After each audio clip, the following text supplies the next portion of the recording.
మరొక మారు నిజామాబాద్ జిల్లా డిచ్చిపల్లి మండలం ఫెయిత్ బ్యాప్టిస్ట్ చర్చ్ సంఘపక్షంగా, సంఘ కాపరిగా, వ్యక్తిగతంగాను సంఘపక్షంగాను మీ అందరికీ ప్రభువైన యేసుక్రీస్తు నామములో శుభములు తెలియజేస్తూ మరొకసారి మీ ముందుకు వచ్చి ఈ విధంగా మీతో కలిసి దేవుని వాక్యాన్ని చదువుతూ నేర్చుకోవడానికి దేవుడు నా జీవితంలో మరి అనుగ్రహించిన ఈ శ్రేష్టమైన సమయాన్ని బట్టి నేను దేవుణ్ణి మొట్టమొదటిగా మరి వందనాలు చెల్లిస్తూ మీ అందరికీ కూడా ప్రత్యేకమైన శుభాశీస్సులు అందజేస్తూ ఉన్నాను.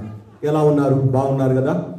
మరి పోయిన కొన్ని నెలలుగా మనము ఆది కాండములో నుండి మరి కొంత వాక్యాన్ని ధ్యానం చేస్తూ వస్తున్నాం. పోయిన ఆదివారం, మొదటి ఆదివారం కనుక ఆది కాండ ధ్యానాన్ని మనం చేయలేకపోయాం.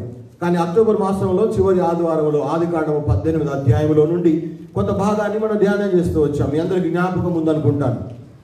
అబ్రహాము దగ్గరికి దేవుడు వచ్చినప్పుడు అబ్రహాము త్వరపడి లేచి పరిగెత్తుకొని వెళ్ళి సాగిలపడి ఆ దేవుణ్ణి తన ఇంటిలో చేర్చుకొని దేవునికి ఆతిథ్యము ఇచ్చినట్టుగా, పరిచర్య చేసినట్టుగా మనం నేర్చుకుంటూ వచ్చాం. పరిచర్య అనేది దేవుని బిడ్డల మీద పెట్టిన ఒక భారమైన బాధ్యతగా నేను మీకు జ్ఞాపకం చేస్తూ ఉంటున్నా.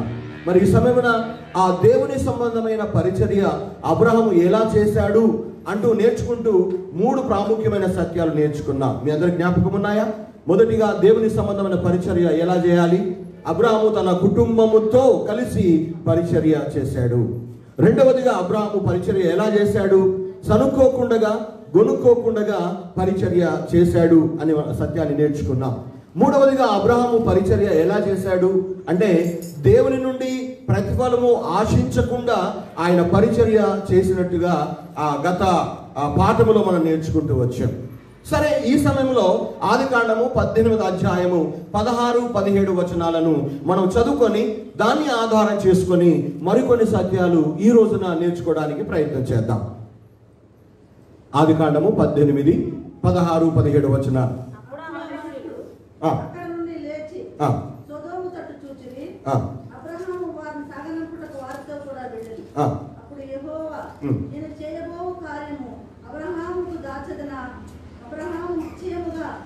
ఈ భాగంలో చూస్తే ఆతిథ్యం అయిపోయింది, పరిచర్య అయిపోయింది, వారు వెళ్ళే సమయం కూడా దగ్గర పడింది.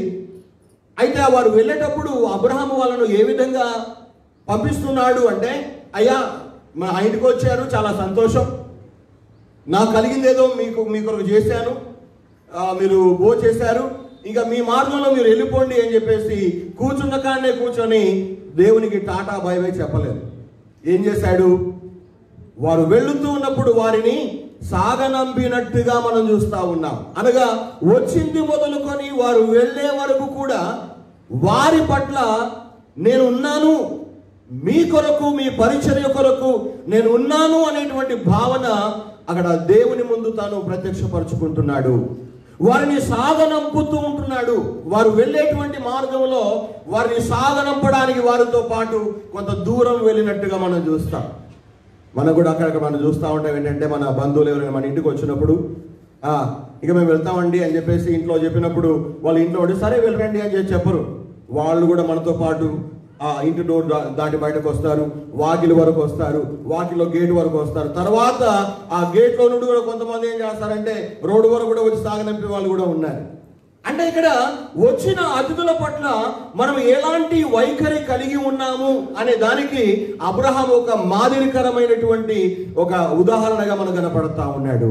16వ వచనంలో వారిని అబ్రహాము సాగనంపుతూ ఉన్నప్పుడు దేవుడు తన మనసులో అనుకున్న మాట ఏంటంటే 17వ వచనంలో, నేను చేయబోతున్న కార్యమును అబ్రహాముకు ఎందుకు దాచిపెట్టాలి? నేను ఎందుకు దాయాలి? నేను చేయబోతున్న కార్యాన్ని, నేను చేయబోతున్నటువంటి విషయాన్ని, నా మనసులో ఉన్నటువంటి మర్మాన్ని అబ్రహాముకు చెబుతాను అని దేవుడు అనుకున్నాడట. గమనించాలి, దేవుడు తన మనసులో ఉన్న మర్మాన్ని, తాను చేయబోయే కార్యాన్ని, తాను చేయబోతున్నటువంటి సంగతిని ఒక మనిషికి చెప్పడం ఎంత గొప్ప ఘనత. మనుషులం మనం. నాలో ఉన్న సంగతి మీకు అర్థం కాదు, మీలో ఉన్న విషయం నాకు అర్థం కాదు. చాలాసార్లు కొన్ని విషయాలను మనము దాచిపెడతాం, ఒకరికి చెప్పము. మరొకరితో పంచుకోము. అప్పుడప్పుడు అంటా ఉంటాం, అదే వాడు మర్మం ఇయ్యడరా బాబు, అందరి సంగతి తెలుసుకుంటాడు కానీ వాడు లోతు ఇయ్యడం చెప్తారు. కానీ ఇక్కడ దేవుడు మనిషికి మధ్యలో జరుగుతున్న విషయాన్ని చూస్తున్నాం. దేవదేవుడు నేను చేయబోయే కార్యాన్ని అబ్రహాముకు ఎందుకు దాచిపెట్టాలి, అబ్రహాముకు నేను తెలియజేస్తాను అన్న విషయాన్ని అక్కడ మరి దేవుడు అనుకుంటున్నట్టుగా మన వచనంలో చదువుతూ ఉన్నాం.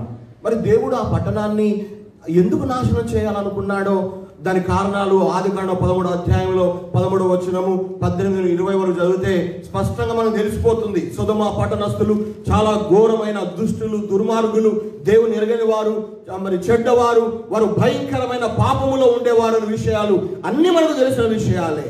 కానీ వారిని నాశనము చేస్తాను అన్న సంగతిని దేవుడు దాచి ఉంచలేదు. కానీ అబ్రహాముకు తాను చేయబోయే కార్యాన్ని తెలియజేసినట్టుగా, లేదా తన మనసులో ఉన్న మర్మాన్ని అబ్రహాముకు బయలుపరిచినట్టుగా 17వ వచనం ద్వారా మనం చూస్తూ ఉన్నాం. మరి ఈ పాఠం ద్వారా మనం ఏం నేర్చుకోవచ్చు?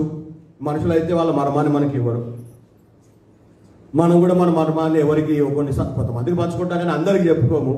కానీ దేవుని మనసులో ఉన్న సంగతి మనం తెలుసుకోవాలంటే ఎట్లా? దేవుడు అంటున్నాడు, నేను అబ్రహాము దాచ కూడా చెప్పేస్తాను అంటున్నాడు. కానీ దేవుడు కూడా తను చేయబోయే కార్యాన్ని, తన మనసులో ఉన్న మర్మాన్ని, తను చేయబోయే సంగతులను మనతో కూడా పంచుకోవాలి, మనకు కూడా తెలియజేయాలి అంటే ఎట్లా సాధ్యమవుద్ది? అసలు దేవుడు ఎవరికి తన మనసులో ఉన్న మర్మాన్ని తెలియజేస్తాడు? ఎవరితో తన మనసులో ఉన్న తను చేయబోయే కార్యాన్ని ఎవరితో దేవుడు పంచుకుంటాడు అన్న ప్రశ్న వేసుకుంటే, అబ్రహాము జీవితాన్ని ఆధారం చేసుకొని ఎవరికి దేవుడు తను చేయబోయే కార్యాన్ని, ఎవరికి దేవుడు తన మనసులో ఉన్న మర్మాన్ని బయలుపరుస్తాడో తెలియజేస్తాడో ఈ రోజున నేర్చుకుంటూ, ఆ చేయబోయే కార్యాన్ని దేవుడు తెలియజేసినప్పుడు అబ్రహాం యొక్క స్పందన ఎలా ఉందో ఈరోజు ఆదికాండం 18వ అధ్యాయాన్ని ముగించుకుందాం. మొదటిగా దేవుడు ఎవరికి తన మనసులో ఉన్న మర్మాన్ని తెలియజేస్తాడు? మొదటిగా చూద్దాం రండి. కీర్తన గ్రంథము 25వ అధ్యాయం, దయచేసి 14వ వచనం. కీర్తనలు 25వ అధ్యాయము యెహోవా మర్మము ఆయన యందు భయభక్తులు గల వారికి తెలిసి ఉన్నది. ఈ మాట చాలా జాగ్రత్తగా మీరు చదవండి. దేవుని మనసులో ఉన్న మర్మము ఆయన యందు భయభక్తులు గల వారికి తెలిసి ఉంటుంది, తెలుస్తుంది, లేదా తెలియపరచబడుతుంది. అంటే దేవుని యొక్క మర్మము, దేవుని మనసులో ఉన్న సంగతులు అందరికీ తెలియపరచబడవు, అందరికీ తెలియవు. ఇంకో మాటలో చెప్పాలంటే ఎవరికంటే వారికి, ఎవరితో అంటే వారితో దేవుడు తన మనసులో ఉన్న మర్మాన్ని తెలియజేయడు. ఎవరికి తెలియజేస్తాడు తన మనసులో ఉన్న మర్మాన్ని? తను చేయబోయే కార్యాన్ని దేవుడు ఎవరితో పంచుకుంటాడు అంటే దేవుని యందు భయభక్తులు గల వారికి మాత్రమే దేవుడు తన మనసులో ఉన్న మర్మాన్ని తెలియజేస్తాడు. తను చేయబోయే కార్యాన్ని వారితో పంచుకుంటాడు అన్న విషయాన్ని మనం ఇక్కడ చూస్తూ ఉన్నాం. అంటే దేవుని యందు భయభక్తులు కలిగి ఉండడం అంటే అర్థం ఏంటి? దేవుని యందు భయభక్తులు కలిగి బ్రతకడం అంటే నిజమైన అర్థం ఏమిటి అని చూస్తే బైబిల్లో రకరకాల అర్థాలు ఉన్నాయి భయభక్తులు కలిగి ఉండడం అనే మాటకి. కానీ సామెతలు 8:13లో ఒక మంచి అర్థం ఉంది భయభక్తులు అంటే ఏమిటో. సామెతలు 8వ అధ్యాయము 13వ వచనం కూడా ఒకసారి చదివి సహాయం చేయండి. యెహోవా యందు భయభక్తులు కలిగి ఉండుట అంటే చెడుతనమును అసహించుకోవడమే. గమనించాలి, దేవుని ఎడల భయభక్తులు కలిగి ఉండడము అంటే అర్థం ఏంటంటే ప్రతి విధమైన చెడుతనాన్ని, ప్రతి విధమైనటువంటి పాపాన్ని అసహించుకొని, ద్వేషించి, ఇష్టపడకుండా దేవుడు కోరుకున్నట్టుగా పవిత్రంగా, పరిశుద్ధంగా జీవించడమే దేవుని పట్ల భయభక్తులు కలిగి జీవించడం. అంటే దేవుడు తన మనసులో ఉన్న మర్మాన్ని మనతో పంచుకోవాలి, దేవుడు చేయబోయే కార్యాన్ని దాచిపెట్టకుండా మనకు తెలియచేయాలి. అంటే మనం ఎలా ఉండాలట? ప్రతి విధమైన చెడుతనానికి దూరంగా జీవించాలి, ప్రతి విధమైన పాపానికి దూరంగా బ్రతకాలి, మనల్ని మనము అపవిత్రులు చేసుకోవడానికి ఇష్టపడకూడదు. ఈ లోకంలోనే ఉంటున్నాం, ఈ లోకంలోనే బ్రతుకుతూ ఉన్నాం. కానీ లోకములో ఉన్నటువంటి ఏ మాలిన్యము కూడా, ఏ అపవిత్రత కూడా, ఏ చెడుతనము కూడా మనకు అంటకుండా జాగ్రత్తగా జీవించుటయే దేవుని యందు భయభక్తులు కలిగి ఉండుట. యాకోబు 1:27 కూడా అదే సత్యం తెలియజేస్తా ఉంది కదా. కనుక దేవుని ఎదుట నిష్కలంకమును పవిత్రమైన భక్తి ఏమిటంటే ఏంటంటే విధవరాలను వారి ఇబ్బందులు పరామర్శించడం, ఇహలోక మాలిన్యం తనకు అంటకుండా జాగ్రత్తగా చూసుకోవడమే. ఈ దినాన ఈ సమయాన అలా జీవించే వారికి దేవుడు తన మనసులో ఉన్న మర్మాన్ని బయలుపరుస్తాడు. తాను చేయబోయే కార్యాన్ని వారికి తెలియజేస్తాడు. అంత మాత్రమే కాదు, మీరు అదే ఆదికాండం 18వ చదవండి. అబ్రహాముతోనే ఎందుకు పంచుకున్నాడు అంటే ఆ 18వ మనం చూస్తాం ఏంటంటే, అబ్రహాము తన తర్వాత కూడా తన ఇంటి వాళ్ళందరూ కూడా దేవుని ప్రేమించేవారుగా ఉండాలని, దేవుని భయభక్తులు కలిగి జీవించాలని, దేవుని మార్గంలో నడుచుకోవాలని తన ఇంటి వారందరూ కూడా ఆజ్ఞాపించాడట. కనుక తాను చేయబోయే కార్యాన్ని అబ్రహాముకు దాచిపెట్టకుండా దేవుడు అబ్రహాముతో ఆ కార్యాన్ని పంచుకున్నట్టుగా చూస్తూ ఉన్నాం. ప్రియమైన దేవుని బిడ్డలారా, దేవుని సంగతులు ఏమిటో మాకు ఏం తెలుసు అయ్య గారు, దేవుడు మాకు చెప్తాడా, దేవుడు మాకు తెలియజేస్తాడా అని అనుకుంటూ ఉంటాం. కాదు, నీవు నేను మనమందరం కూడా దేవుడు కోరుకున్నటువంటి భయభక్తుల్లో జీవించగలిగితే దేవుని సంగతులు తప్పకుండా దేవుడు నీకు తెలియజేస్తాడు, నీతో పంచుకుంటాడు, నీతో మాట్లాడతాడు. నీకు తెలియని సంగతులను నీ గురించి, నీ కుటుంబం గురించి, నీ బిడ్డల భవిష్యత్తు గురించి, జరగబోయేటువంటి విషయాల గురించి, తాను చేయబోయే కార్యాల గురించి తప్పకుండా దేవుడు మనకు తెలియజేస్తాడు అని ఈ వాక్యం ద్వారా మనము గ్రహిస్తూ ఉంటున్నాము, నేర్చుకుంటూ ఉన్నాం. నిజంగా అబ్రహాము దేవుని యందు భయభక్తులు గలవాడేనా? భయభక్తి గలవాడేనా అబ్రహాము? అదే ఆదికాండం 22:12 చూస్తే దేవుడు అంటున్నాడు అబ్రహాం గురించి, నీవు దేవునికి భయపడువాడవని నేను నీ గురించి నేను తెలుసుకున్నాను అంటాడు. అనగా అబ్రహాము దేవునికి భయపడేవాడు, మనుషులకు కాదు. ఈ రోజు ఈ దినాన దేవుడు తాను చేయబోయే కార్యాన్ని నీకు తెలియజేయాలి. దేవుని సంగతులు నువ్వు అర్థం చేసుకోవాలి అంటే మన జీవితాల్లో మనము దేవుని ఎడల నిజమైన యథార్థమైన భయభక్తులు కలిగి జీవించడం తప్పకుండా నేర్చుకుంటే తప్ప అది సాధ్యం కాదని ఈ వాక్యం ద్వారా మనం గ్రహిస్తా ఉన్నాం. రెండవదిగా, దేవుడు ఎవరికి తన మనసులో ఉన్న మర్మాన్ని తెలియజేస్తాడు.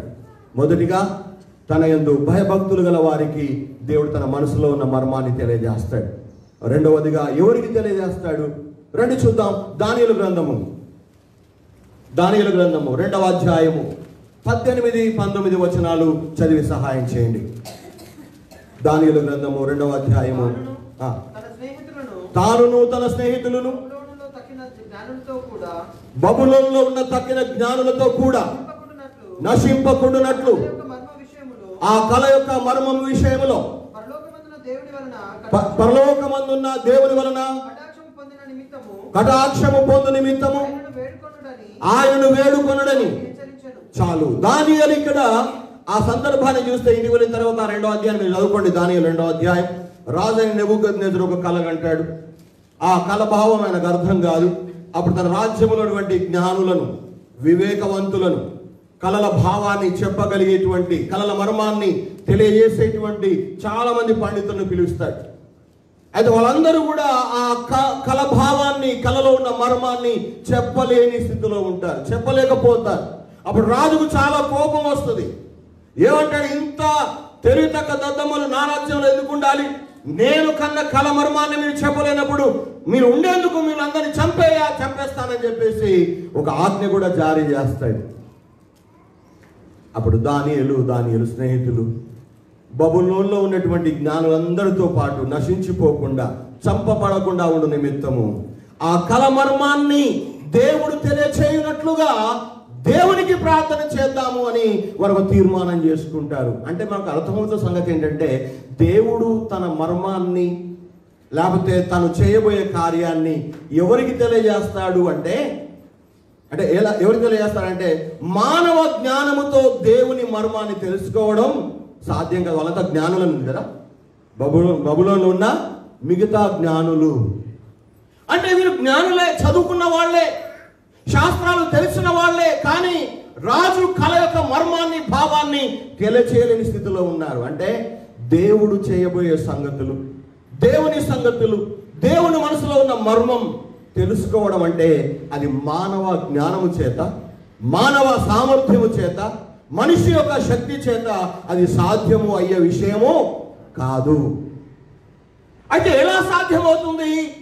పరలోకంలో ఒక దేవుడు ఉన్నాడని, ఆ దేవుడు మరుగులో ఉన్నటువంటి విషయాలను, అనగా మరుగు మాటలను, మర్మములను బయలుపరిచేవాడని ఎప్పుడైతే విశ్వసించి ప్రార్థిస్తామో, తనను ప్రార్థించే వారికి మర్మములను, మరుగు మాటలను, తాను చేయబోయే కార్యాన్ని దేవుడు బయలుపరుస్తాడు.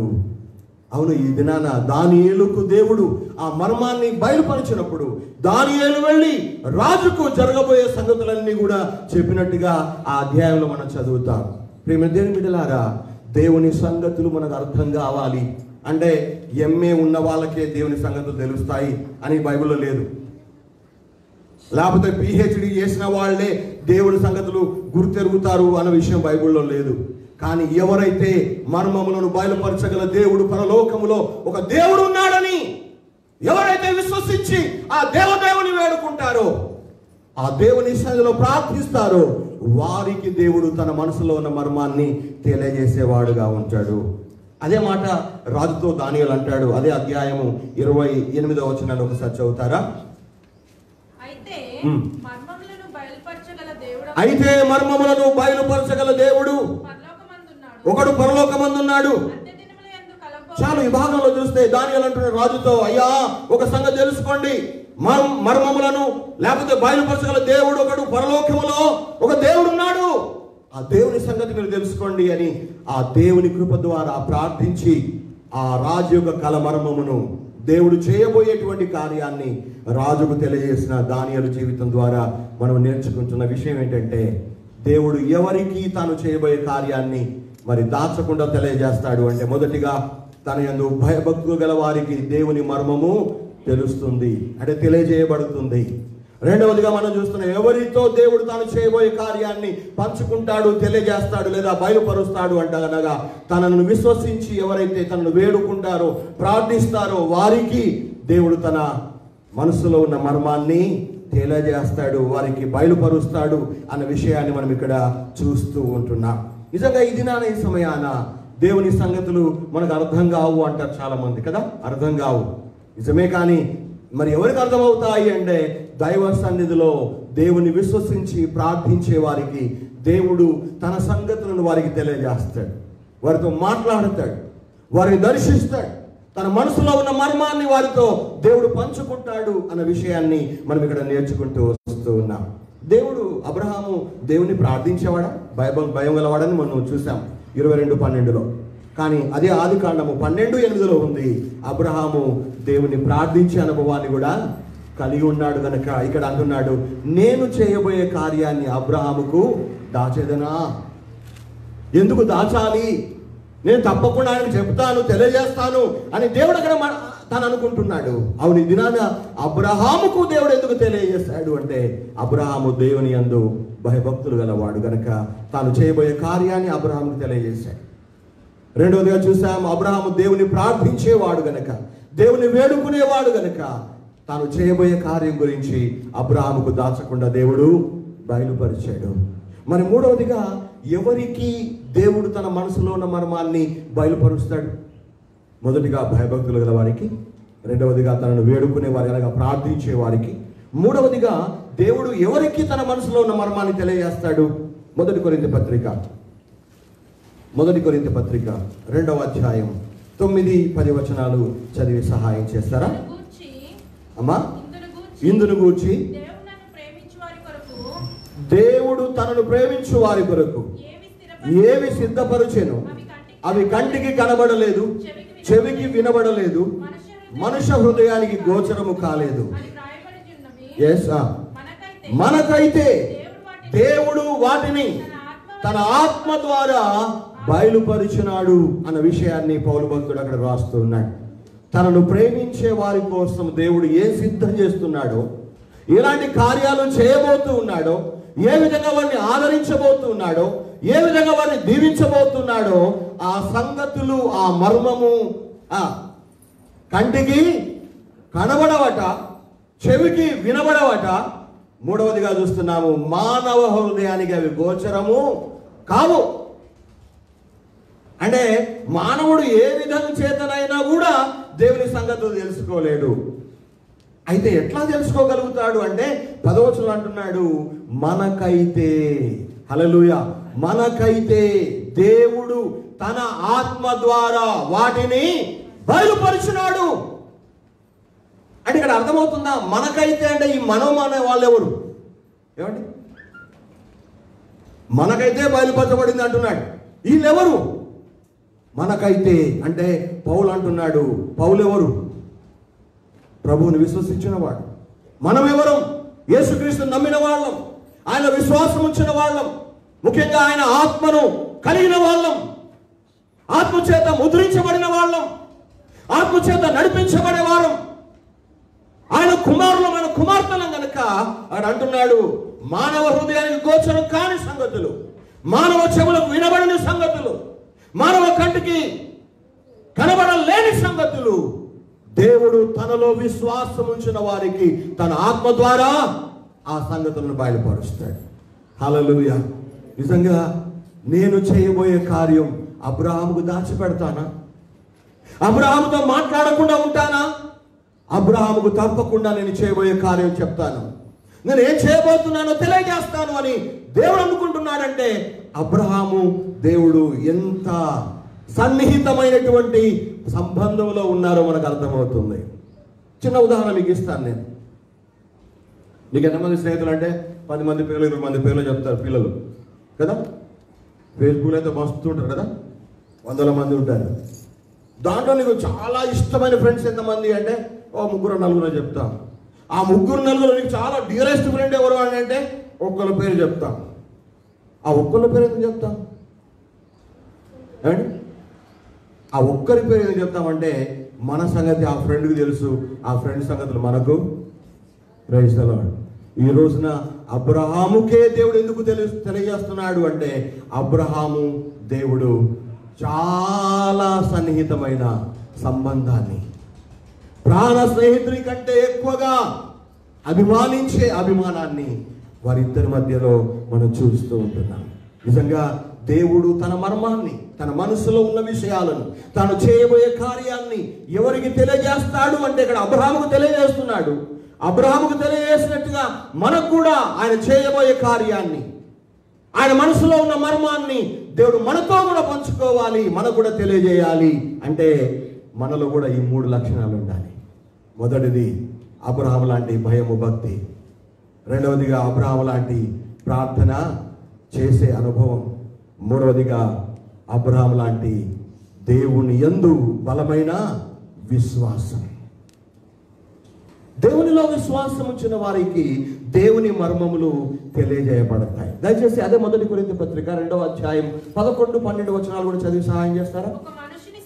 ఒక మనిషిని సంగతులు అతనిలో ఉన్న మనిషి ఆత్మకే గాని మనుషులలో మరి ఎవరికి తెలియవు. అలాగే దేవుని సంగతులు దేవుని ఆత్మకే గాని మరి ఎవరికి తెలియవు. ఈ రోజున మనుషుని సంగతులు ఆ మనిషిలో ఉన్న ఆత్మకు మాత్రమే తెలుస్తాయి, కానీ ఎవరికి తెలియవు. అదే దేవుని సంగతులు దేవుని ఆత్మ కలిగిన వారికే ఆ దేవుని సంగతులు తెలుస్తాయి తప్ప ఇంకొకరికి ఆ విషయాలు తెలియవు, చెప్పిన వాళ్ళ అర్థము చేసుకోలేరు. అవును, ఇక్కడ మనం చూస్తే నేను ముందు చెప్పినట్టుగా ఈ 3 లక్షణాలు అబ్రహాములో ఉన్నాయి కనుక అబ్రహాముకు దేవుడు తన మనసులో ఉన్న మర్మాన్ని, తాను చేయబోయే కార్యాన్ని తెలియజేశాడు అని మనకు అర్థమవుతుంది. అవును, ఆదికాండం 22:12 ప్రకారంగా అబ్రహాము దేవుని యందు భయము, భక్తి కలవాడు. ఆదికాండం 12:8 ప్రకారంగా అబ్రహాము దేవునికి ప్రార్థించేవాడు. హెబ్రీ 11:8 ప్రకారంగా విశ్వాసుల జాబితాలో అబ్రహాము పేరు చేర్చబడింది. అంటే ఈ 3 లక్షణాలు కూడా అబ్రహాములో కనబడుతూ ఉన్నాయి. అయ్యగారు వాక్యం చెప్తారు కానీ మాకు ఏం అర్థం కాదు కదా. ఎప్పుడు అర్థమవుతాయి? దేవుని యందు భయభక్తులు కలిగి ఉన్నప్పుడు అర్థమవుతాయి, దేవుని ప్రార్థించినప్పుడు అర్థమవుతాయి, దేవునిలో బలమైన విశ్వాసాన్ని కలిగి ఆయన కొరకు బ్రతుకుతూ ఉన్నప్పుడు దేవుని సంగతులు మనకు అర్థమవుతాయి. అవును, దేవుని మర్మములు నీకు, నీ జీవితం గురించి, మన జీవితం గురించి, మన పరిచర్య గురించి, లోకము గురించి, లోకంలో ఏం జరగబోతుందో ఆ సంగతుల గురించి దేవుడు మనకు తెలియచేయాలి అంటే మనము కూడా దేవుని యందు భయభక్తులు కలిగి ఉండాలి. ప్రార్థించే అనుభవం అలవాటు చేసుకోవాలి. అన్ని పరిస్థితుల్లో కూడా దేవుని యందు విశ్వాసం కలిగి ముందుకు సాగి వెళ్ళే వారంగా ఉండాలి. మత్తయి సువార్తలో 11వ అధ్యాయం 25వ వచనంలో యేసు ప్రభు భూమి మీద ఉన్నప్పుడు ఒక మాట చెప్పాడు. ఆ మాటని ఈ సందర్భంగా చదువుదాం. మత్తయి సువార్త 11:25. ఆ సమయమున యేసు చెప్పినదేమనగా, తండ్రి, ఆకాశమునకును భూమికి నీ ప్రభువా, నీవు జ్ఞానులకును వివేకులకును ఈ సంగతులను మరుగుపరిచి పసి బాలురకు బయలుపరిచినావని నేను స్తుతిస్తున్నాను అంటున్నాడు. అక్కడ ఈ 11వ అధ్యాయం 25వ వచనంలో యేసు ప్రభు ఈ మాట ఎందుకు చెప్పాడంటే, గొప్పలు యేసు ప్రభు నమ్మలేదు. మరి నమ్మినారా? నమ్మలే. పనికిరాని వాళ్ళు, పాపములో ఉన్నోళ్ళు, చదువు లేని వాళ్ళు, అక్షర జ్ఞానం లేని వాళ్ళు, ఆరోగ్యం బాగులేని వాళ్ళు, దయ్యాలు పట్టిన వాళ్ళు, కుంటోళ్ళు, గుడ్డోళ్ళు, చెవిటోళ్ళు, ఈ రకరకాల బాధల్లో ఉన్నటువంటి ప్రజలు యేసు ప్రభు నమ్మినారు. అక్కడ యేసు ప్రభు అంటున్నాడు, తండ్రి, ప్రభువా, నువ్వు ఎంత గొప్పవాడవు దేవా, జ్ఞానులకు వివేకం గల వారికి ఈ సంగతులను మరుగుపరిచావు, వారికి నువ్వు తెలియచేయలేదు, కానీ పసి బాలురకు నువ్వు వాటిని తెలియజేశావు, నీకు స్తుతి కలుగును గాక అంటున్నాడు. అంటే ఈ లోకంలో మనం బేరీలు వేసుకుంటే మనకంటే గొప్పలు తీసుమార్గాలు ఉన్నారు. మరి చదువున్నోళ్ళు ఉన్నారు, అందమున్నోళ్ళు ఉన్నారు, ఆరోగ్యములు ఉన్నారు, కోట్ల కొద్ది డబ్బున్నోళ్ళు ఉన్నారు, ఎన్నో పేరు ప్రతిష్టలు కలిగిన వాళ్ళు ఉన్నారు. మరి వాళ్ళందరి వదిలిపెట్టి ఏ దిక్కు దశ లేనటువంటి, ఏమాత్రం కూడా పనికిరానటువంటి, ఏమాత్రం కూడా ప్రయోజనం లేనటువంటి పసి బాలురు అనగా శక్తి లేని వారు, పసి బాలురు అనగా జ్ఞానము లేని వాళ్ళు. అది 1 కొరింథీలో ఉంటుంది. జ్ఞానులను సిగ్గుపరచడానికి దేవుడు జ్ఞానము లేని వారిని ఎన్నుకున్నాడట. బలము గల వారిని సిగ్గుపరచడానికి బలము లేని వారిని ఎన్నుకున్నాడట. ఎన్నిక చేయబడిన వారిని సిగ్గుపరచడానికి ఎన్నిక లేని వారిని దేవుడు ఈ లోకంలో ఏర్పరచుకున్నాడు అనే విషయాన్ని ఈ సందర్భంగా నేను మీకు జ్ఞాపకం చేస్తూ ఉన్నాను. అవును, దేవుని సంగతులు, దేవుని మనసులో ఉన్న మర్మం దేవుడు ఎవరికి తెలియజేస్తాడు? మనకు కూడా చేయలేదా? ఇప్పుడు మనం నమ్ముకున్న యేసుక్రీస్తు గురించి, రాబోతున్న రారాజైన యేసుక్రీస్తు గురించి, పరలోకము గురించి, నరకము గురించి, యేసు ప్రభు చేసిన ఆ యొక్క కలవరి యాగము గురించి బయట చెప్తారే, కథలాపేంట్రా అంటారు. మనం అనరా అంటారు. కానీ దేవుడు వాటిని మనకు ఏం చేశాడు? బయలుపరిచాడు. హల్లెలూయా! వాటిని మనకు తెలియజేశాడు. దేవుడే తెలియజేశాడు. దేవుడే నాతో మాట్లాడుతున్నాడు అనేటువంటి ఆ బలమైన విశ్వాసం మనం కలిగి ఉన్నాం. ఈ రోజున ఇది అబ్రహాముకు దాచకుండా తాను చేయబోయే కార్యాన్ని దేవుడు తెలియజేసినట్టుగా మనకు కూడా ఈ లోకము గురించి, లోకములో రాబోయే దినాల్లో జరగబోయే వాటి గురించి, ఈ లోకం యొక్క అంతం ఎలా ఉంటుందో దాని గురించి, పంచభూతాలు ఏ విధంగా కాలిపోయి నశించిపోతాయో వాటి గురించి, యేసు ప్రభు రెండవ రాకడ ఎలాంటి సందర్భంలో వస్తుందో ఆ దినాల గురించి దేవుడు స్పష్టంగా మనకు తెలియజేస్తాడు. హల్లెలూయా, హల్లెలూయా. ఈ రోజున దేవుడు తెలియజేసిన సంగతులను మనము వినేవారంగా ఉండాలి. అక్కడ దేవుడు అంటున్నాడు, నేను చేయబోయే కార్యం అబ్రహాముకు నేను ఎందుకు దాచాలి? ఈ రోజున దేవుడు కూడా ఏం దాచుకోకుండా తన బిడ్డలుగా తన సంగతులన్నీ కూడా ఈ గ్రంథంలో వ్రాసి పెట్టి మరి మనకి ఇచ్చాడు. హల్లెలూయా. మానవుని పుట్టుక నుండి చనిపోయేదాకా, చనిపోయిన తర్వాత సదాకాలము, ఎల్లకాలము ఎలా ఉంటుందో కూడా దేవుడు రాయించి పెట్టాడు, తెలియజేశాడు. ఈ రోజున ఇన్ని గొప్ప దేవుని సంగతులు మనం తెలుసుకోవడానికి మన దగ్గర MA డిగ్రీ లేదు, PhD డిగ్రీ లేదు, అక్షర జ్ఞానం కూడా అంతంత మాత్రమే. కానీ దేవుడు తనలో నిజంగా తన ఎడల భయభక్తులు కలిగి ఉన్నాము కనుక దేవుడు తెలియజేస్తాడు. ప్రార్థిస్తున్నాము కనుక తెలియజేస్తూ ఉన్నాడు. మూడవదిగా ఆయనలో విశ్వాసము కలిగి ఉన్నాము గనక దేవుడు తన సంగతులను మనకు తెలియజేస్తూ వస్తూ ఉన్నాడు. ఎంత మంచి దేవుడు మన దేవుడు. తాను చేయబోయే ప్రతి కార్యం కూడా మనతో పంచుకుంటాడు.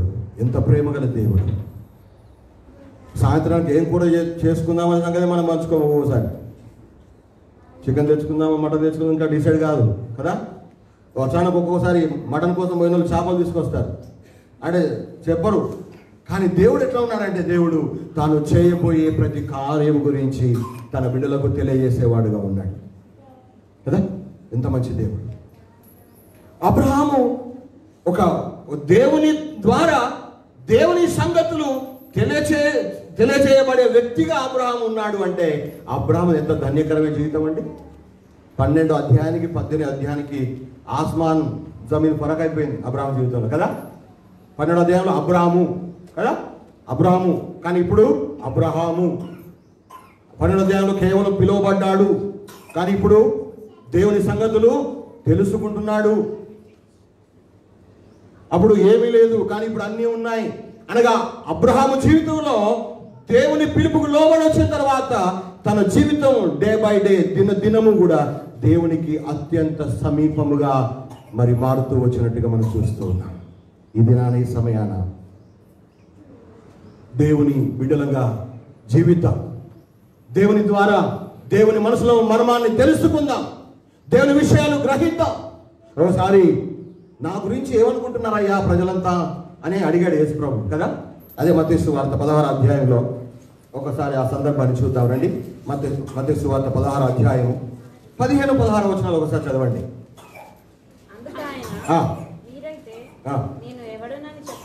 మీరైతే నేను ఎవరినని మీరు చెప్పుకుంటున్నారు అంటే ఆ 12 మందిని అడిగాడు. ఇక్కడ పేతురు జవాబు, అందుకు సీమోను పేతురు, నీవు సజీవుడవగు దేవుని కుమారుడైన క్రీస్తు అని చెప్పాను. 17 అందుకు యేసు, సీమోను బర్యోనా, నువ్వు ధన్యుడవు, పరలోకమందున నా తండ్రియే ఈ సంగతి నీకు బయలుపరిచాడు గనక నరులు నీకు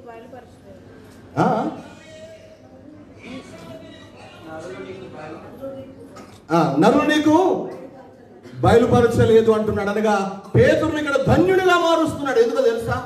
దేవుని సంగతులు ఎవరికైతే బయలుపరచబడతాయో వారు ధన్యులు, వారు ఆశీర్వదింపబడిన వారు, వారు దేవుని దీవెన కలిగిన వారు అనేటువంటి వాక్యాన్ని మనం అక్కడ చూస్తున్నాం. పరలోకపు తండ్రియే నీకు ఈ సంగతి బయలుపరిచాడు, కానీ మనుషులు నీకు తెలియజేయలేదు. అవును, చాలాసార్లు మనం ఆధ్యాత్మికంగా ఆత్మీయంగా దేవుని సంగతి తెలుసుకోవాలంటే మన జ్ఞానాన్ని, మన శక్తిని, మన సామర్థ్యాన్ని పక్కన పెట్టాలి. నేను చదువుకున్నా కదా, నేను బైబిల్ కాలేజ్ చేసినా కదా, నువ్వు చేసి ఉండొచ్చు, బీటెక్ చేసి ఉండొచ్చు, బీడీ చేసి ఉండొచ్చు, ఎండి చేసి ఉండొచ్చు, మంచిదే, సంతోషమే. కానీ దేవుని సంగతులు నీకు బయలుపరచబడాలి అంటే ఆ తండ్రి బయలుపరిస్తేనే అది బయలుపరచబడతాయి, లేకపోతే కుదరదు, కాదు. కనుక అబ్రహాము జీవితం ఎంతో ధన్యమైంది. ఒక విధంగా ధన్యుడు, పేతురు ధన్యుడు.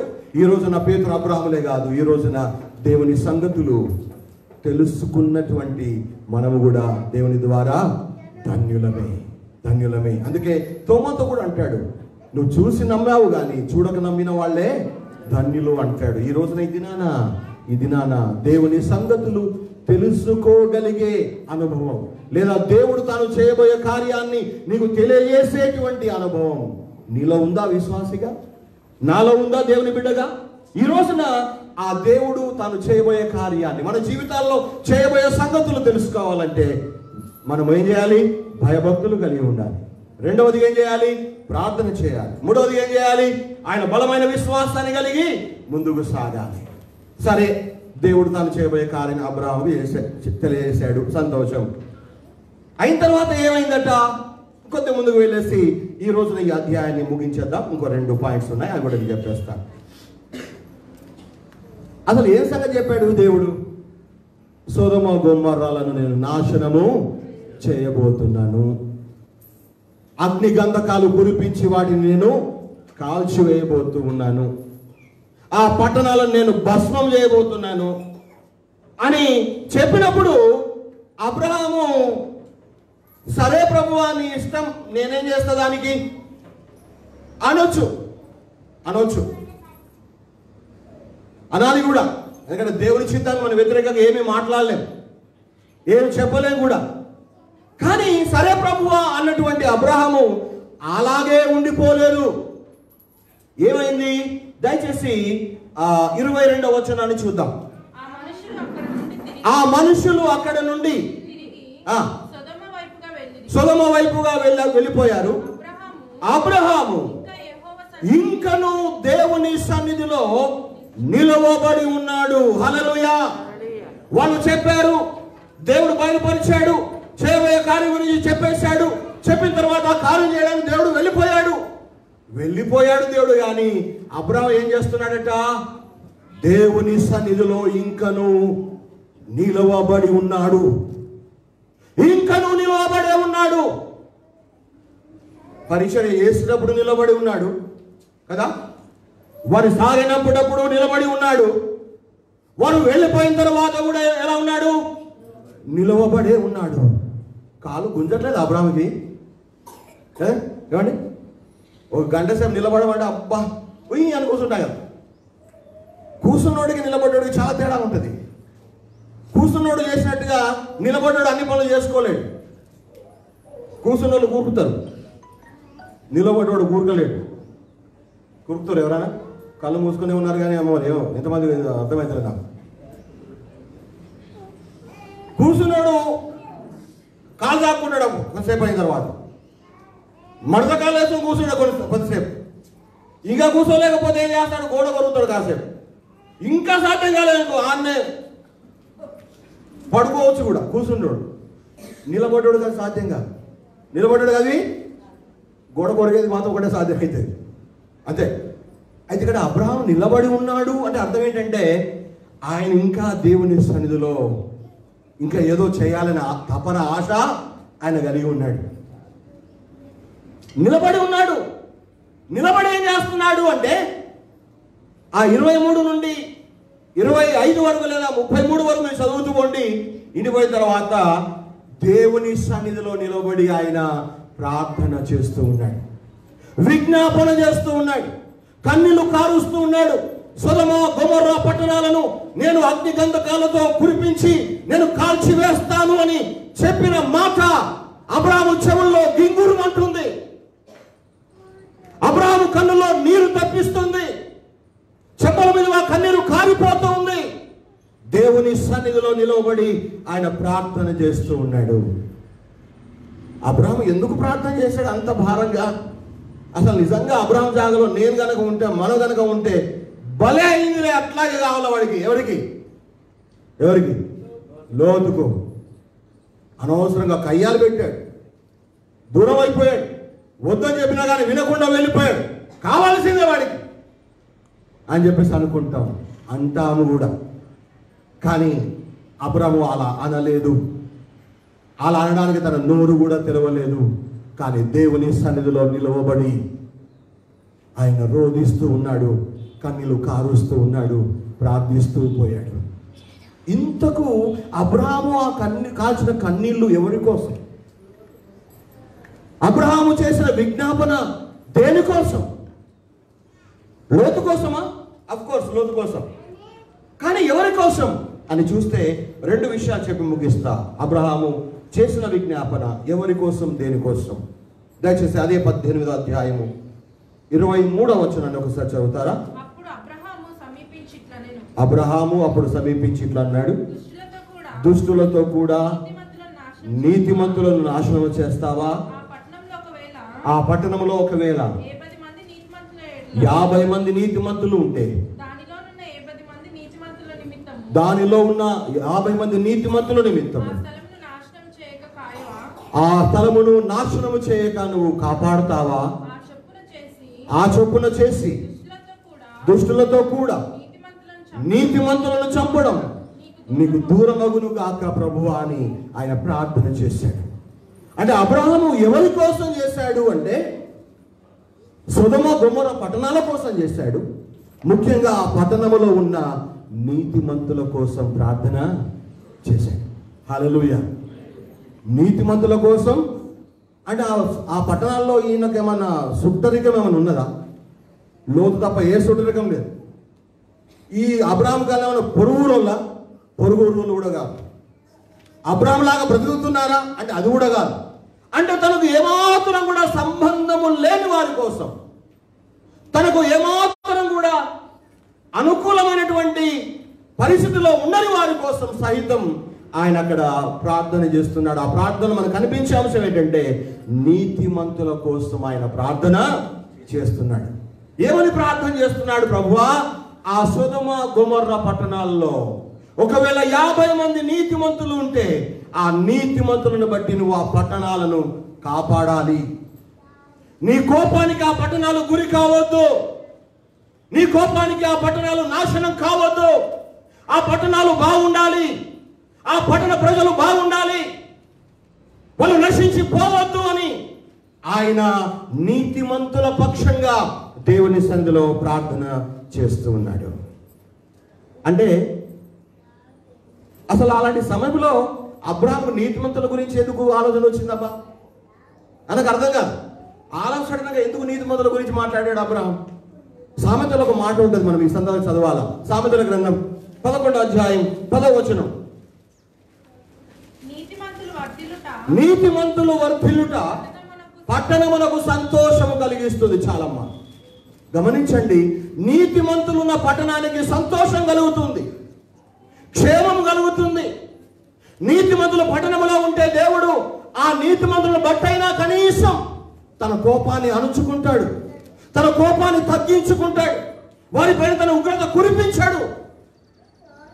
ఆ సంగతి తెలుసుకున్న అబ్రాహాము దేవునితో బేరమాడడం మొదలు పెట్టాడు. ఒకవేళ ఆ పట్టణాల్లో 50 మంది నీతిమంతులు ఉంటే నువ్వు ఆ పట్టణం నాశనం చేయొద్దు ప్రభువా, దుష్టులతో పాటు నీతిమంతులను కూడా నువ్వు నాశనం చేస్తావా, అది నువ్వు దూరం కావాలి ప్రభువా అని వేడుకుంటున్నాడు, బతులాడుతూ ఉంటున్నాడు.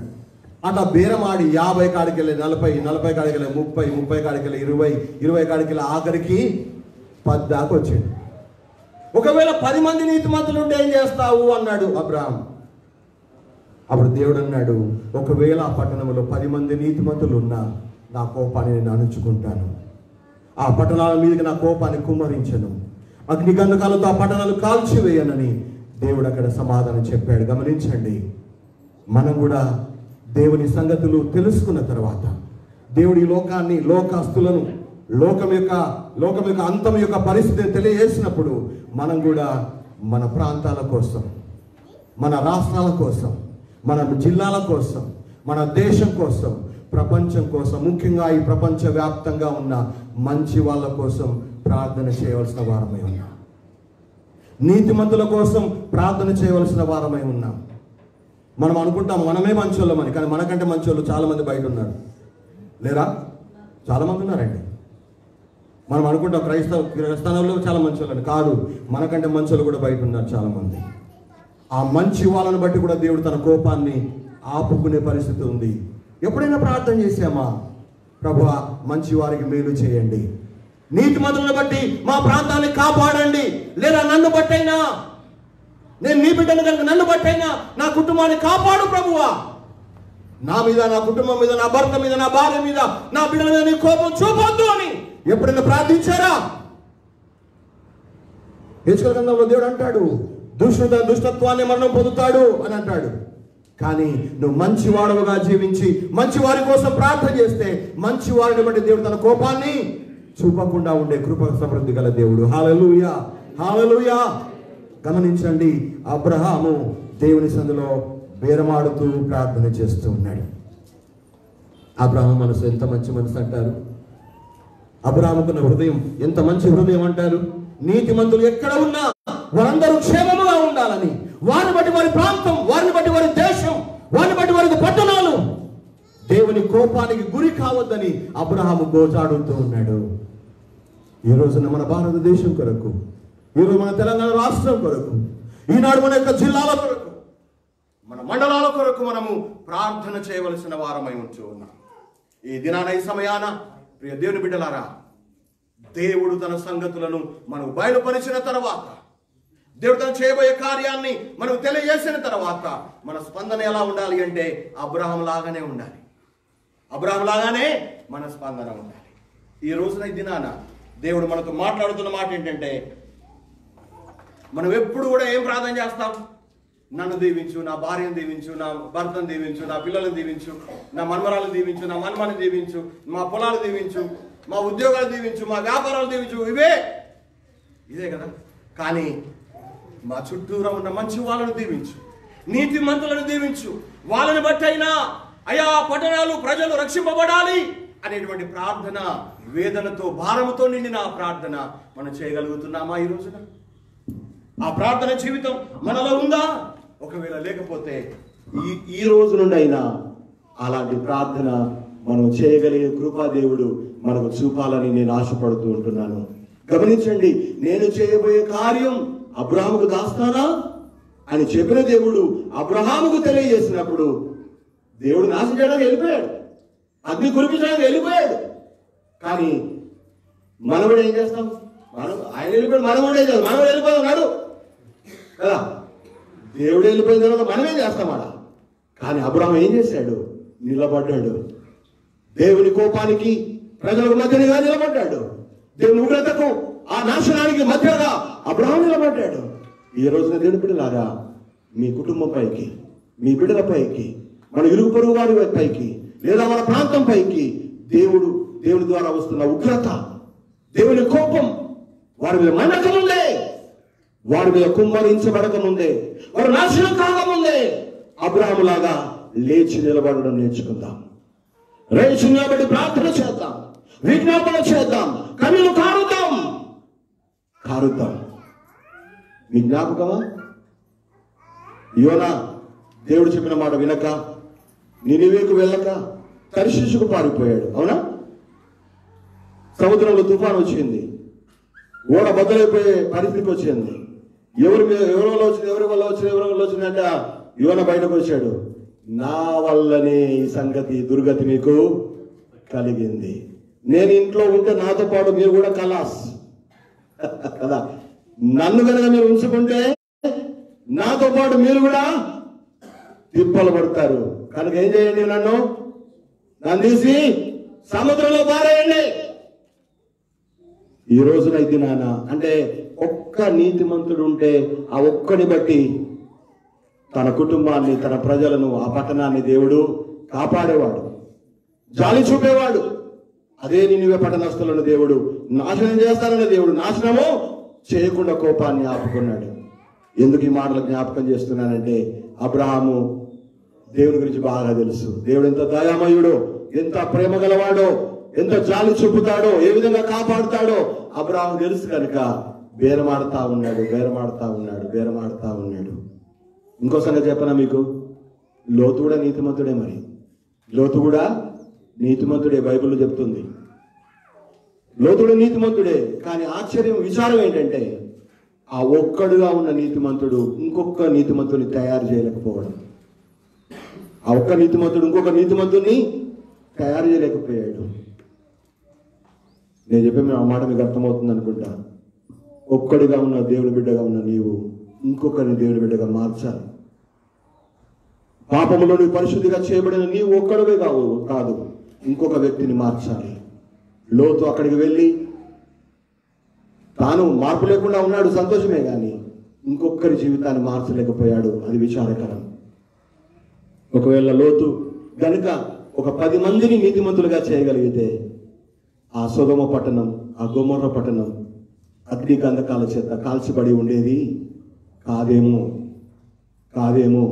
ఈ రోజున కుటుంబాలు కాలిపోవడానికి, ఈ రోజు నిజముగా మన బిడ్డలు దారి తప్పడానికి, ఈ రోజు మన కుటుంబాలు చెల్లాచెదురు కావడానికి, సంఘంలో ఉన్న క్రైస్తవులు నిజంగా దేవుని దూరం కావడానికి బహుశా ఒక్కరిగా ఉన్నాము, కానీ ఇంకొకరిని తయారు చేయలేకపోతున్నాము.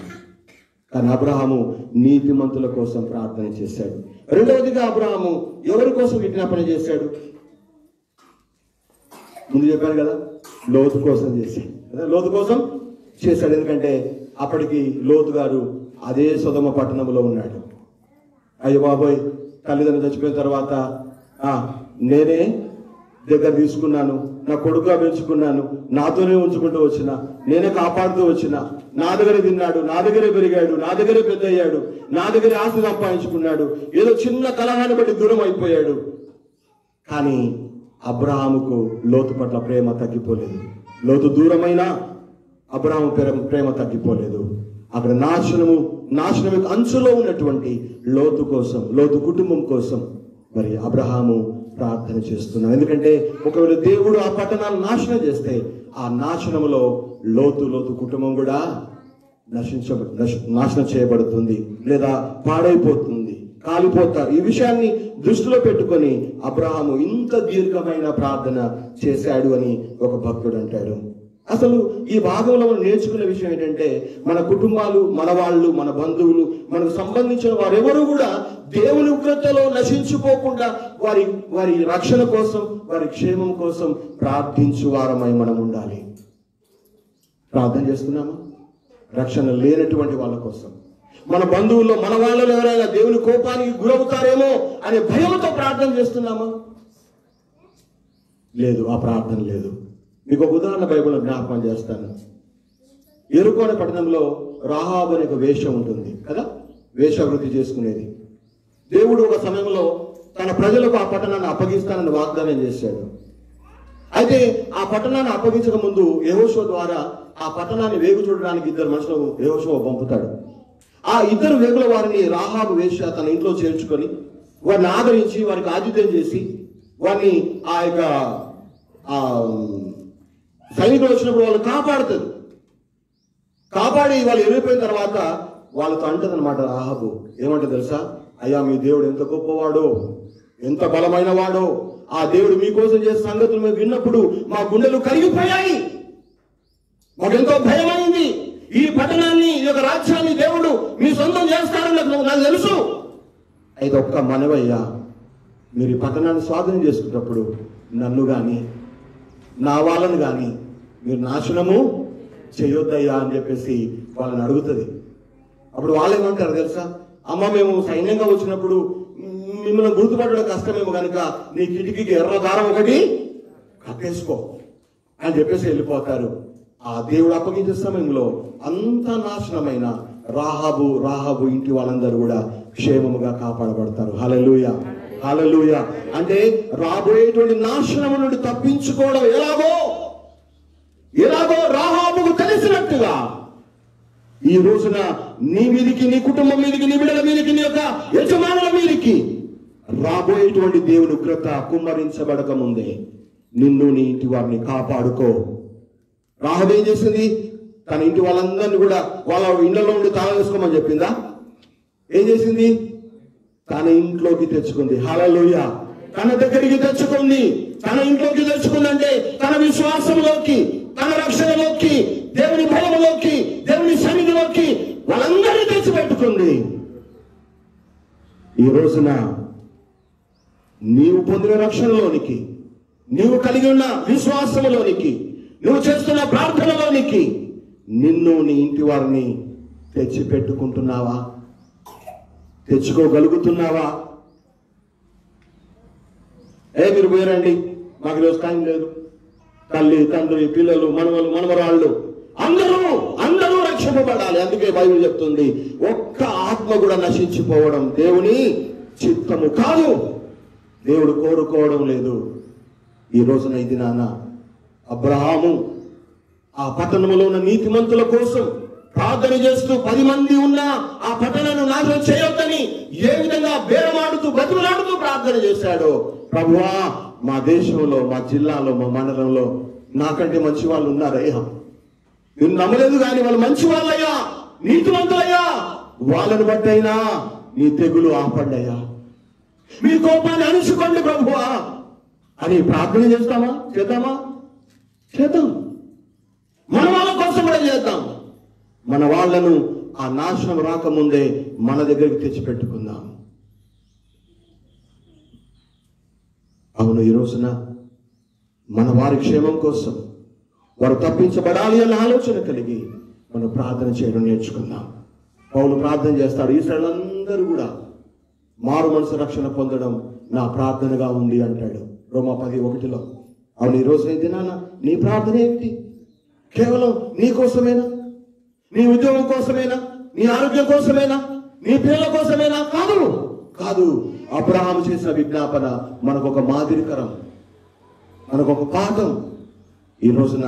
అందుకే నేను చాలాసార్లు చెప్తాను కదా, అందరూ బాగుండాలి, అందరూ నేను ఉండాలట, మనం ఉండాలి. అందరూ బాగుండాలి, అందులో మనం కూడా ఉంటే బాగుంటుంది. ఈ రోజున అందరి క్షేమం కొరకు ప్రార్థన చేద్దాం. మరి అబ్రహాము చేసిన ఈ ప్రార్థన దేవుడు విన్నాడా? విన్నాడు. విని 10 మందులు నీతిమంతులు లేకపోయినా ఒక్కడైనా లోతు కుటుంబాన్ని దేవుడు ఏం చేశాడు? తప్పించినాడు. హల్లెలూయా. అంటే అబ్రహాము చేసిన ప్రార్థన వృధా కాలేదు. 10 మంది లేరు, కానీ ఒక్కడున్నాను, ఒక్క నీతిమంతుడు దేవుడు కాపాడినాడు. హల్లెలూయా, హల్లెలూయా. నేను 10 మంది కోసం ప్రార్థన చేస్తే దేవుడు ఒక్కరిని రక్షించడా? ఒక్కరిని కాపాడడా? ఒక్కరిని తప్పించడా? ఖచ్చితంగా తప్పిస్తాడు, ఖచ్చితంగా రక్షిస్తాడు, ఖచ్చితంగా కాపాడుతాడు. కానీ మనం ప్రార్థన చేయడం లేదు, దేవుడు అడగడం లేదు, విజ్ఞాపన చేయడం లేదు, కన్నీళ్లు కార్చలేకపోతూ ఉన్నాం. ఈ రోజున మన జీవితాల్లో ఈ దౌర్భాగ్యమైన పరిస్థితి నుండి బయటపడి అబ్రహాము చేసిన విజ్ఞాపన మనం కూడా చేయగలిగే కృప దేవుడు మనకు చూపాలని నేను ఆశపడుతూ ఉన్నాను, నేను కోరుకుంటూ ఉన్నాను. నీతిమంతుల కొరకు, వారి క్షేమం కొరకు, మరి ముఖ్యంగా మన వారి రక్షణ కొరకు భారముతో ప్రార్థన చేద్దాం. యెరూషలేము క్షేమం కొరకు ప్రార్థన చేసేవాళ్ళు వారు పిలుతారని వాక్యం చెబుతోంది కదా. యెరూషలేము దేవుడు కోరుకున్న పట్టణం, దేవుడు కోరుకున్న ప్రజలు, వారి కోసం ప్రార్థన చేస్తే దేవుడు మనల్ని కూడా కాపాడుతాడు. ఈ రోజున కేవలం పొదుగులు మన కోసం మన కోసమే ప్రార్థన చేసుకుంటాం తప్ప ఇంకొకటి కోసం అస్సలు ఆలోచన చేయం. నువ్వెంతగా ఇతరుల కోసం ప్రార్థన చేస్తావో అంతగా దేవుడు నిన్ను దీవిస్తాడు. ఇతరుల రక్షణ కోసం ఎంతగా తాపత్రయపడతావో, ఇతరులు సంతోషంగా ఉండాలని ఎంతవరకు కోరుకుంటావో, నీవు సంతోషంగా ఉంటావు. ఈ రోజున మనకున్న తత్వాన్ని, మనకున్న నైజాన్ని విడిచిపెడదాం, వదిలిపెడదాం. ఈ రోజున మన తోటి వారి కోసం, మన పట్టణంలో వారి కోసం, మన జిల్లాలో ఉన్నటువంటి ప్రజల కోసం, మన మండలంలో ఉన్న ప్రజల కోసం, మన రాష్ట్రంలో ఉన్న ప్రజల కోసం, మన దేశంలో ఉన్న వారి కోసం ప్రార్థన చేద్దాం, విజ్ఞాపన చేద్దాం. అందుకే పౌలు భక్తుడు తిమోతిలో రాస్తాడు, మనం సుఖముగాను నెమ్మదిగాను సంపూర్ణ మానవీయ భక్తి కలిగి బ్రతుకు నిమిత్తము మనుషులందరి కొరకు మనం ప్రార్థన చేయాలని కదా. ఈ రోజున అలాంటి విజ్ఞాపన, అలాంటి ప్రార్థన చేద్దాం. అలాంటి ప్రార్థన ఎవరు చేస్తారు? మరి ఎవరు చేయగలుగుతారు అని ప్రశ్న వేసుకుంటే, దేవుడు ఎవరికైతే తాను చేయబోయే కార్యాన్ని తెలియజేస్తాడో వారు మాత్రమే అలాంటి ప్రార్థన చేయగలుగుతారు. ఇంకా వేరే వాళ్ళు చేయలేరు. ఈ రోజున ఈ దినాన దేవుని సంగతులు తెలుసుకుంటున్న నీవు, దేవుడు తన విషయాలు, తన చేయబోయే కార్యాలను బయలుపరుస్తున్నప్పుడు వింటున్న నీవు అబ్రహాములాగా రెస్పాండ్ అవుతావా? అబ్రహాములాగా నిలబడతావా? అబ్రహాములాగా కన్నీళ్లు కారుస్తావా? అబ్రహాములాగా ప్రార్థిస్తావా? ఒక్కరినైనా నువ్వు తప్పించబడడానికి కారణం అవుతావు. లోతు సాక్ష్యం మనకు బైబిల్లో లేదు, కానీ తర్వాత అధ్యాయంలో లోతులో పోయి అడిగితే, అరే నువ్వు ఎట్లా తప్పించుకున్నావు అయ్యా అంటే ఈ కారణం ఒకటి చెప్తాడు ఆయన. ఏ కారణం? నా కోసం మా అబ్రామయ్య ప్రార్థన చేశాడు. అరే ఎంత గొప్ప లక్కీ ఫెలో కదా లోతు కోసం ప్రార్థించేవాడు ఉన్నాడు. మనం ఉన్నామా అలా? ఎవరి కోసమైనా ప్రార్థించేవాళ్ళం ఉన్నామా? అట్లా ఉండాలి, ఉంటేనే బాగుంటుంది. అవును, ఈ రోజున దినాన ఈ చిన్న వాక్య భాగాన్ని, ధ్యానాన్ని దేవుడు మన జీవితాల్లో, మన ఆత్మీయ బ్రతుకుల్లో దీవెనకరంగా ఆశీర్వదించాలని కోరుకుంటూ నా చిన్న మాటలు ముగిస్తున్న దేవుడి మాటలు మన వినికిడిలో ఆశీర్వదించిన గాక. ఆమేన్. చిన్న ప్రార్థన చేద్దాం. దయగల మా తండ్రి, మీకు వందనాలు. ఈ యొక్క ఆరాధనలో మీరు నడిపించిన మీ ప్రేమను బట్టి మీకు స్తోత్రం. ఈ రోజున కూడా ప్రభువా, ఆదికాండం 18వ అధ్యాయంలో నుండి అబ్రహాము జీవితాన్ని ధ్యానం చేయడానికి మీరు సహాయం చేసినారు.